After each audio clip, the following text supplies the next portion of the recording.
It's a real pleasure to be here. Sorry I couldn't be there in person. I'm going to talk a little bit on the topic of, are we too focused on sagittal alignment in adult deformity? It won't exactly follow the outline, but I think the concept will be the same. Those are my disclosures. So this is some data that we published, I want to say 20 years ago now, that suggested that sagittal malalignment was a real predominant factor in patients' symptoms with adult spinal deformity. And it wasn't a new concept that sagittal balance predicted symptoms, but historically that was thought of in sagittal deformities, flat back, post-fracture kyphosis. And what was different in this data was that it suggested it was a dominant predictor of health-related quality of life in scoliosis, not just in kyphosis. A few years later, Frank Schwab and Virginie Laforge published this familiar data about PI and the fact that this was sort of a predictor of an individual's patient's expected lordosis. And the combination of those two things led to a strategy that if you knew sagittal malalignment was bad and you knew what a person was supposed to have, then you could do really aggressive osteotomies to sort of restore normal lumbar lordosis for that patient. And we did a ton of that, and some patients did well, but really, to some degree, what we generated was like an epic of proximal junctional kyphosis at a rate that no one expected. And then even for those patients who didn't get PJK and their alignment looked pretty good, data started to come out that there wasn't such a good correlation between radiographic correction and clinical improvement. So the question then is, why doesn't restoration of normal alignment resolve the symptoms if you think that malalignment is a cause of the symptoms? Well, some of the things are kind of obvious. First of all, loss of lordosis is just normal aging. So I don't know who thought it was a good idea. I put myself in that bucket, that giving the lordosis of a 24-year-old to a 70-year-old was going to make them feel good, but we did a whole lot of that. And now things have improved from that standpoint, right? There's age-appropriate alignment targets, so we're not, focusing on the completely wrong age target. We also put the lordosis in the wrong place very often. It was much easier to do osteotomies at L2 and L3 than it was at L4 or L5, and so that's where most of the early osteotomies were. Turns out it matters where the lordosis is, and as we all know when we think about it, the lordosis really belongs in the lower lumbar spine. This is Pierre Rousselet, who's talked a lot about this concept. Another important thing that we really missed on, this is a study from Yagi, who demonstrated that alignment is not the same as balance, right? And even patients where you got their alignment exactly right, and you put them in a gait lab, as they did in this study, you weren't giving them good balance. It wasn't restoring that, and that shouldn't be a surprise, because balance isn't alignment. Balance is alignment in motion, and they're really different things. So over a 10-year period of time or so, we made a lot of progress in understanding something that we hadn't understood well previously. But on the other hand, we missed a bit. Right. And it became clear that sagittal alignment in and of itself wasn't going to be sort of the golden answer to all our problems with adult deformity. In fact, I think we can look back at the early data and should have known this was going to be the case. Right. This is the original data out of which the SRS Schwab classification was developed. And what it said was, yes, SVA is the most dominant predictor of correlation with problems with health-related quality of life, but it only predicted 22%.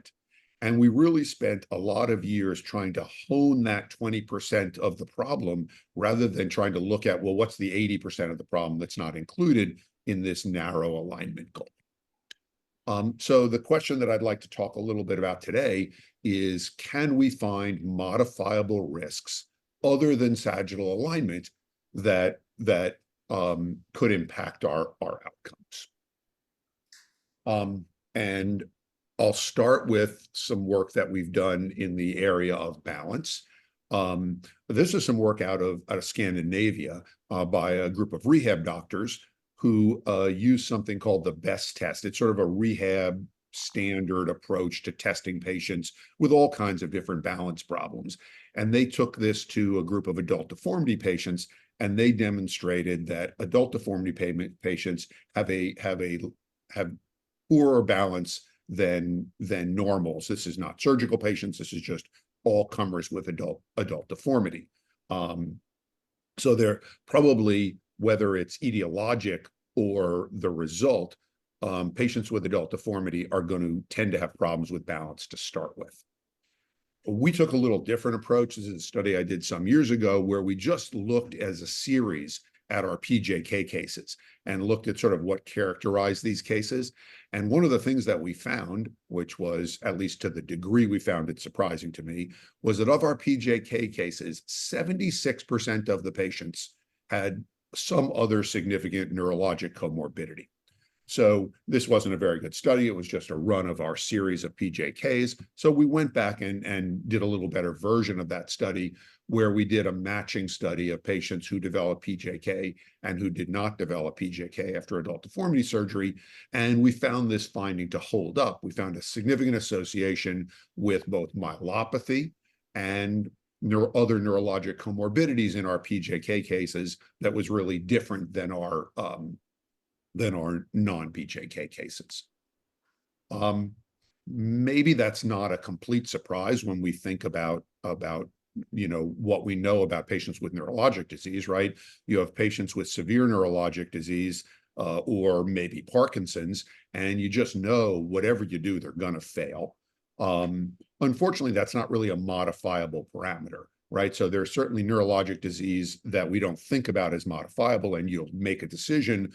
The situation surrounding the patient is bad enough that I'm going to do a surgery on them anyway, or the complication risk is high enough that I'm going to choose not to, but you're not going to fix their neurologic problem. But there's some other problems that we do try to fix, right? So a good example is cervical myelopathy. Maybe that's modifiable, right? And it's amazing to me how often when I'm presented a case of an adult deformity, you look in the neck and you see what people have just, sort of thought of as unrelated to the adult deformity, this finding of previous surgery that looks like they had myelopathy, not typical, just a single level ACDF.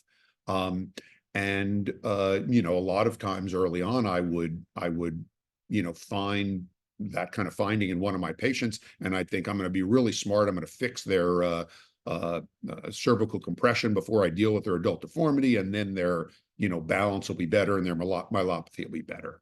But I think, as we all know, we make myelopathy some better, but we certainly don't make it normal.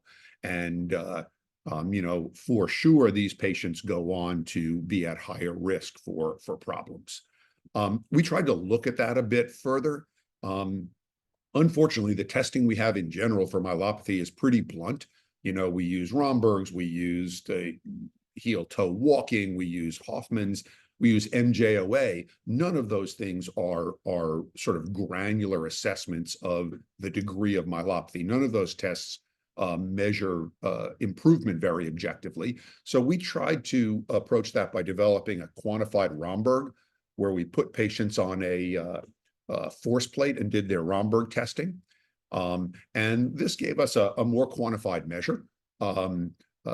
This gives a cone of balance, and you can see on the right, the patient on the bottom actually is the normal, pretty tight sphere, and then with their eyes closed, they get a little more wobbly. You can see in comparison the CSM patient that's significantly worse with their eyes open, and then again with their eyes closed. This is a study we did where we looked pre and post-op at these patients and demonstrated that you could really metric their improvement of their balance problems after their surgery for CSM. This is similar work that we did in ASD patients. You see the same findings. You see that normals have a tighter constraint on their Romberg, and that ASD patients are more out of balance. These are not patients with myelopathy. These are just straight adult deformity. And then this is the statistics around it demonstrating a difference between normals and deformity patients with this quantified Romberg. So, one thing that I think we need to be paying more attention to is associated neurologic disease. And sometimes this will be a modifiable risk and sometimes it won't, but I definitely think it needs to be a bigger part of how we think about surgical decision-making in these patients. Another thing that there's been a lot of discussion and a lot of work on is bone health, right? And when I started, with doing deformity surgery, bone quality wasn't a modifiable risk. I mean, you could give them a lot of calcium, but there wasn't anything you were going to do in a narrow time frame that was going to do them any good. And that's obviously really changed, right? We can improve patients' bone quality. Whether we can do it enough for deformity surgery, I think remains to be seen, but it is modifiable to a greater degree, and we understand it a lot better because instead of the metric being a DEXA scan that we never order as spine surgeons, and when you look at it, it looks kind of like a Rorschach test, and that the spine that you care the most about doesn't read correctly on them. Now we're using Hounsfield units on CT, where we really feel like we're getting a sense of what goes on in the bones that we care about. I think there's still work to be done to prove that, but we're certainly moving in the right direction. There's now literature that demonstrates that lower HU values are associated with an increased rate of PJK. There's other literature that suggests that we could find a value of bone density by HU in the spine that would allow us to avoid PJK. So we tried to do some work that we thought would meld the fixation in the upper instrumented vertebra with this HU data. And what we did was we often see this picture. We see someone who has good-looking intraoperative X-ray and then PJK at 6 months post-op.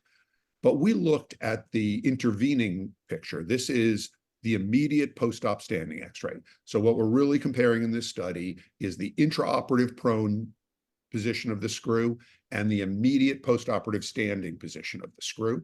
We're calling that screw vertebral angle change. And what we tried to look at is, could we correlate that with a development of PJK and or PJF? And our original thought was this is going to correlate also with their associated bone density at that level, right? So this is the angle that we measured. And we looked at patients with PJK and patients with no PJK. This is their demographics. They're, about the same, statistically equivalent. This is their other radiographic measures. There was one thing that was different, not surprisingly. The patients who developed PJK had less lordosis preoperatively. We got them to the same lordosis postoperatively. So we've corrected lordosis more in the PJK cases. That's a very well-reported risk for PJK, the amount that you correct their lordosis. The other thing that was dramatic, however, was this SVA angle difference. We found a very high correlation between the early change between intra-op and standing post-op and the development of PJK. It's a little easier to read like this. If the change in angle was less than 5 degrees, they had about 40% radiographic PJK and 20% revision.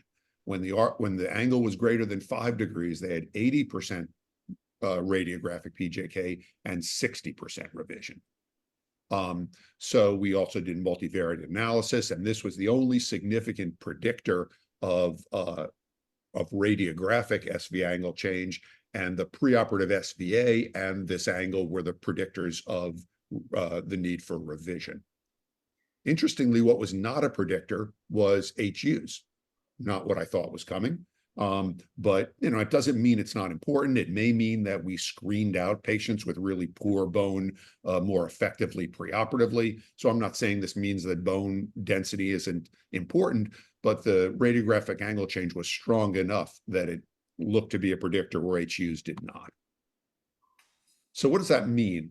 Is this a modifiable variable, right? Because by the time the patient stands up, they've already had that change, but maybe it means you need less aggressive proximal reduction. Maybe it means we need intraoperative tools to know how much force we're putting on the bone at that level. One thing I think that we don't think about enough is our OR table positioning, right? In the old days, we put people on Wilson frames and we sort of, we're fixing them in the position of kyphosis that they live. Now we put them on Jackson tables, we hyperextend their thoracic spine. And it may be that when they stand postoperatively, that added force, the leverage of the chest being more anterior, is a force that our proximal interface just doesn't tolerate, and that we're sort of fooling ourselves about the force we're putting on that because of what they look like on the Jackson table. People are doing things like tethers that may have some impact on this.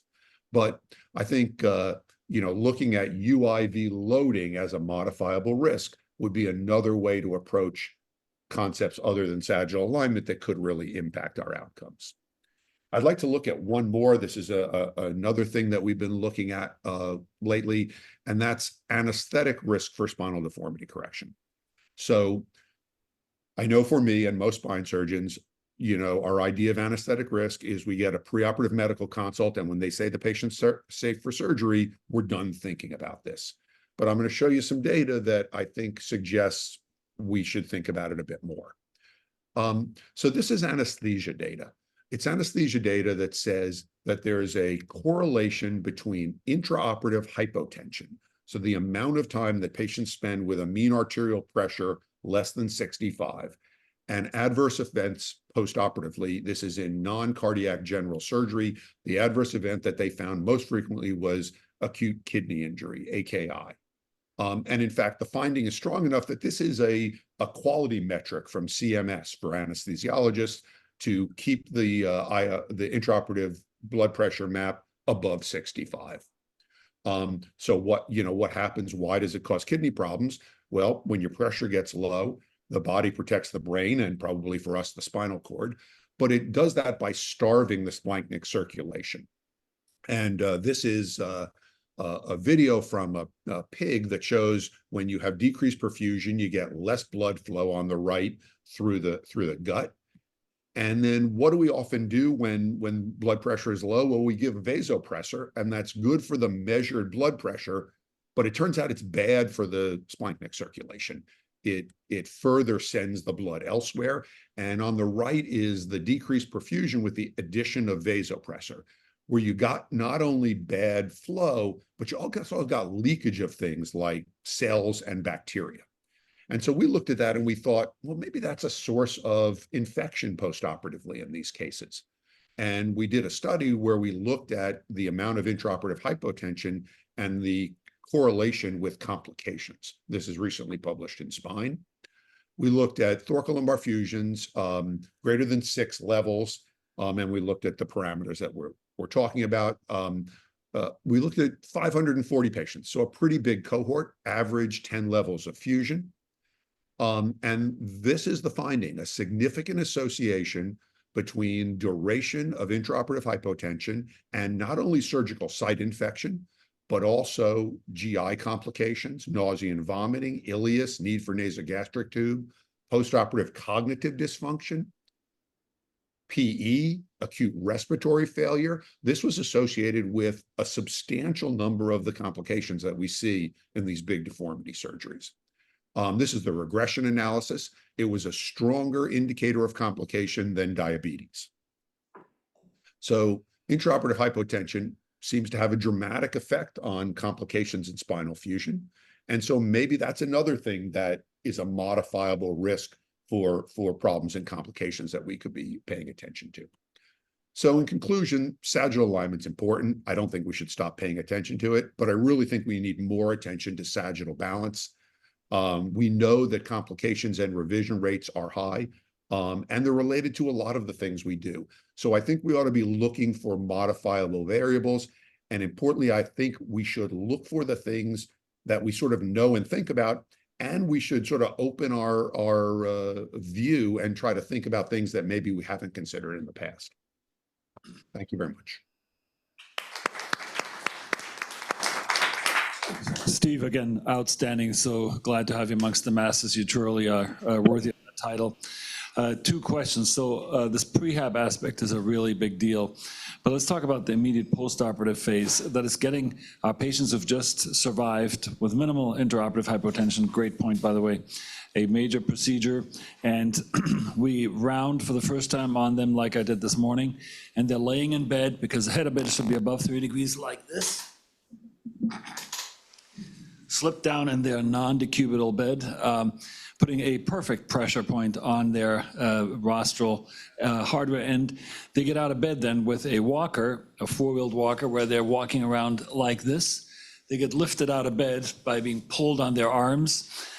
So I'm just reiterating the usual stuff. So the postoperative recovery with our current gadgetry is still pretty frustrating, shall I say, and certainly implant straining beyond all the challenges you've already raised. Any thoughts on how to make this postoperative recovery a little bit smoother, bracing, any other tips or thoughts?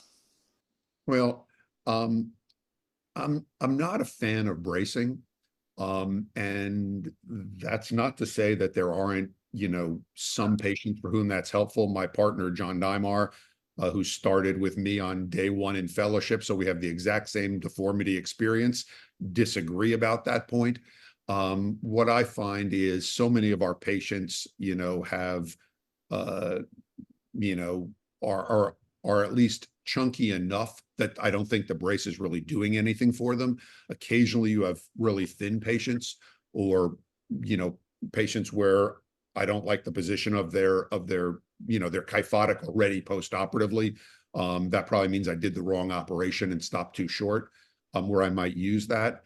I think mobilization is critical, because poor outcomes aren't just about what we see on X-ray. They're about, the medical complications they suffer. And I think the benefit of getting them out of bed, is really great in trying to obtain those things. But I think the point you made about the forces that get put on the proximal junction immediately post-op is an interesting one.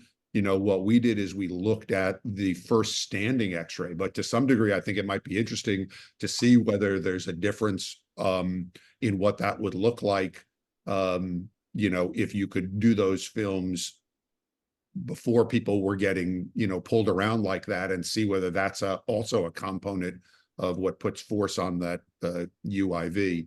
I sort of think it's a problem with our selection of levels and our force application intraoperatively, but we're very close to having tools to measure exactly how much force you're putting on those screws at the time of surgery intraoperatively, when there's still an opportunity to do something about it. I think that may help us. One more technical question, then we unfortunately need to move on. Love to tap into your knowledge reservoir much more. You mentioned cervical pathology first, myelopathy treatment. We saw that in several of the cases shown, we have a presence, let's say, of cervical implants, usually going down to C7, sometimes to T1, and then we're doing a thoracolumbar deformity surgery. How many levels can we safely leave in place between those two instrument categories, or should we more routinely kind of bridge the gap and connect the instrumentation systems? I don't do that very often. It depends a little bit on the patient and the age. I try to leave an open segment so that they have, some neck motion. But if I'm not leaving 4 or 5 segments, then I think it's probably unlikely to hold up for any length of time. Depends a bit on how much they're going to strain it and who the patient is. But I do try to leave that motion segment open. I hardly ever would go, sort of upper cervical to through the thoracic spine as my primary procedure. Great point. So we must move on. Thank you so much, Steve, for joining us from Kentucky. Pleasure. Graham and your partners are so cool. If I might. Oh, yes, somebody has a question. Sorry. Microphone. Andy Vanista. Thank you for a wonderful talk. That was fascinating. I look forward to applying that to my practice. The issue of GI perfusion, that's just fascinating to me. One of the questions that arose in my mind is when we do anterior lengthening type procedures versus posterior closing procedures, does that play a role in gut perfusion? And if so, what are some strategies that you would use? I think it's a great question. I don't know the answer. One of the first studies that I did back in 1993, so I was looking at data on microfilm, was looking at complications with in anterior deformity procedures. We looked at about 500 procedures, and that wasn't something that came out as being frequent. So I don't think it's a problem, but I can't say that I mean, obviously there is a syndrome where you lengthen them and cause a problem. I don't think it's too frequent, probably depends on the severity and the location of the deformity. I will tell you that we've done a second study that hopefully it's in the second round of reviews, where we controlled the intraoperative hypotension physiologically with an AI-driven device that allowed us to give the right kind of treatment. So not necessarily vasopressors, but inotropes, fluid, depending on what the patient needed. And we got rid of a lot of those complications. So I think it is something where we have the potential to do better and are going to have some tools to allow us to do that pretty soon. So many other questions, and this is truly a great eye-opening talk. Thank you again, Steve.